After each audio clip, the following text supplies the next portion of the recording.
To me, a secret is actually something you don't tell anybody.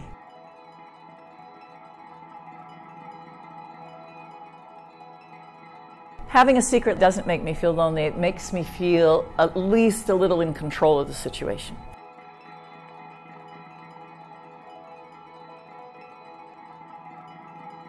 When I release it to the ether and to my friends, then there's the expectation of disappointment possibly for them.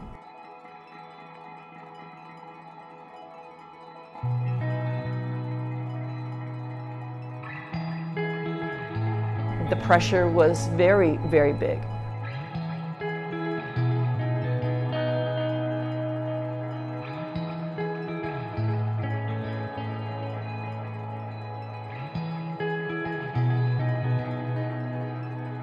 I didn't really think that it would be such big news.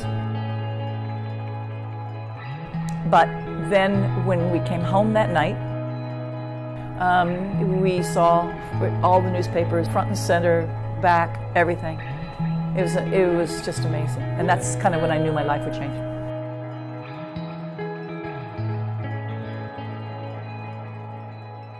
I went to Syracuse University to study journalism. It was at Syracuse that I took my running out to the cross-country course where the men were training because there were no women's teams. And so I went and asked the track coach if I could run on the men's cross-country team. And he said, no, you can't do it officially because it's against NCAA rules, but we would welcome you to train with the team. The guys were wonderful, very welcoming me, especially one little assistant coach who actually was the university mailman. His name was Arnie Briggs, and he had run 15 Boston marathons.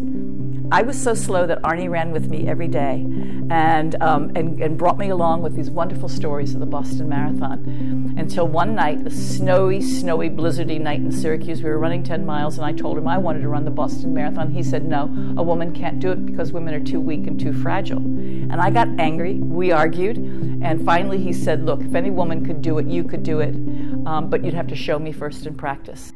I was sure I could do Boston. That wasn't the issue.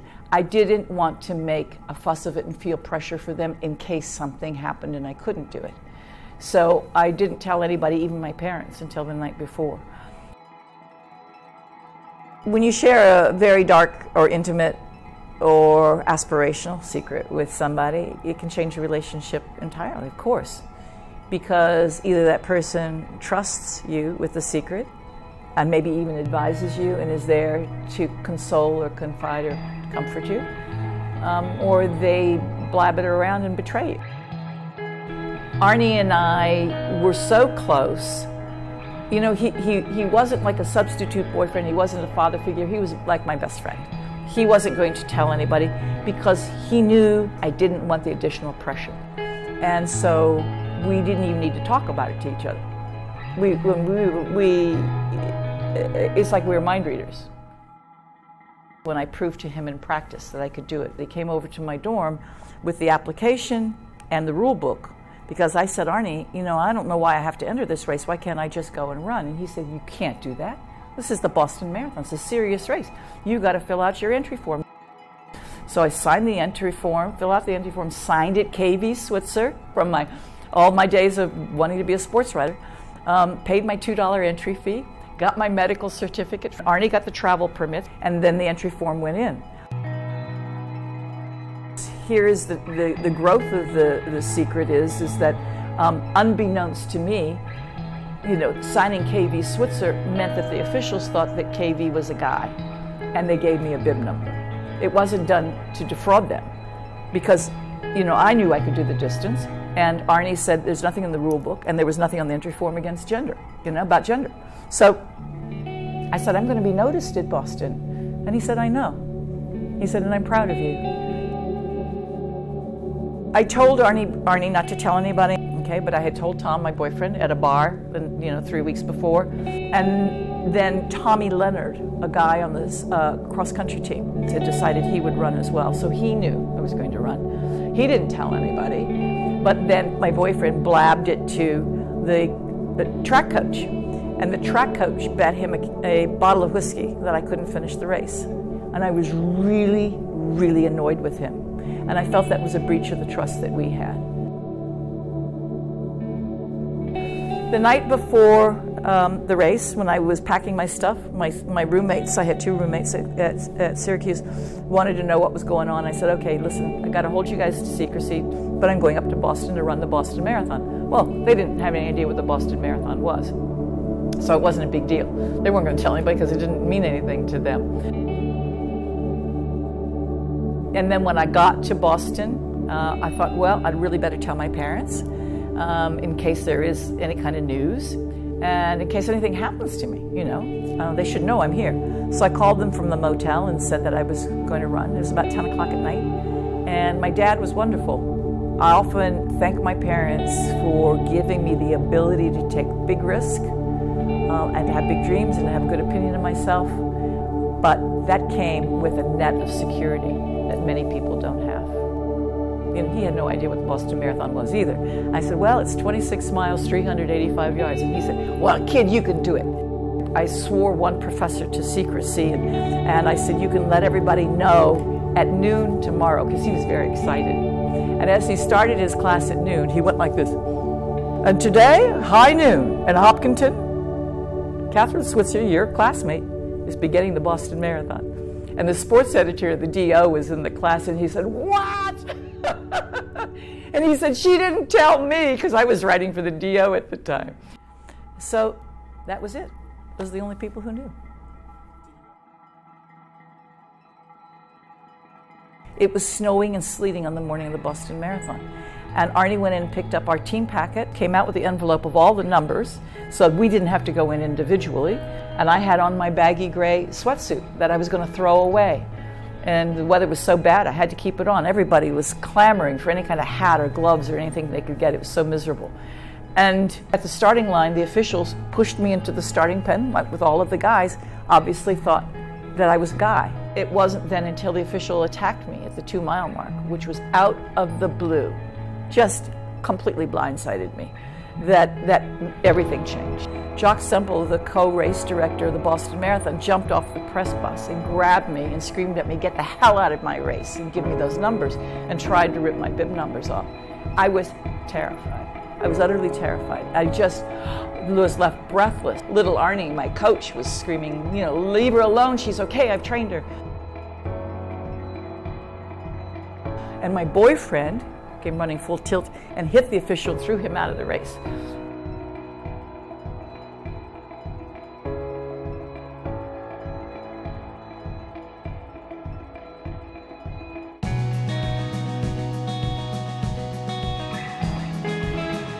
So I went then from being almost an anonymous person, just running with my friends, gonna finish the first race and then call my mom and dad and say, hey, I did it, to this happening in front of the press truck. And the world media is on this truck, and all I could hear when he was attacking me were motor drives and cameras clicking. And I'm thinking, oh my God, I mean, you know, this is gonna be all over the newspapers.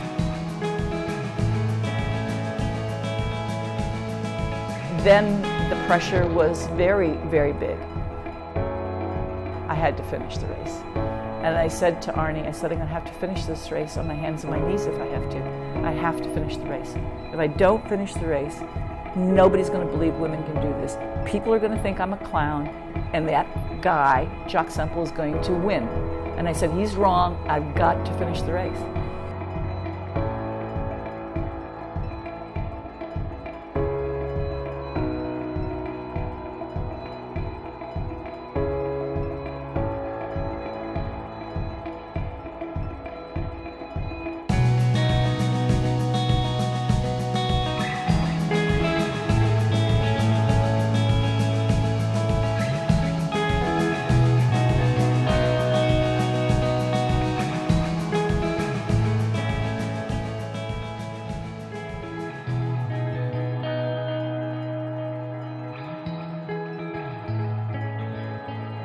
The rest is history. I mean, my gosh, it was all over the papers. By that time, everybody knew about it. Everybody knew about it.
When you tell the secrets of your soul to a friend or a lover or a husband, it's no longer really a secret unless you completely trust that person. And that's okay. If you completely trust them, it's somewhat a secret, but it's no longer just yours. And that sometimes is very relieving. You can tell somebody if you want to get something off your chest. But if it's something that you just hope and dream for, sometimes it's better to keep it yourself. Having said that, I have been telling everybody that I plan on running the Boston Marathon in 2017. I'm going to be 70. It's going to be the 50th anniversary of that first run. I had high expectations of running it pretty well. Now I've got a sore Achilles. Will I run it? I don't know. You know, I may have to lumber through it, but I'm certainly going to be at the start line in Boston in 2017. So I'm throwing that out to the universe, which is probably the first time I've ever announced something that I wasn't sure about.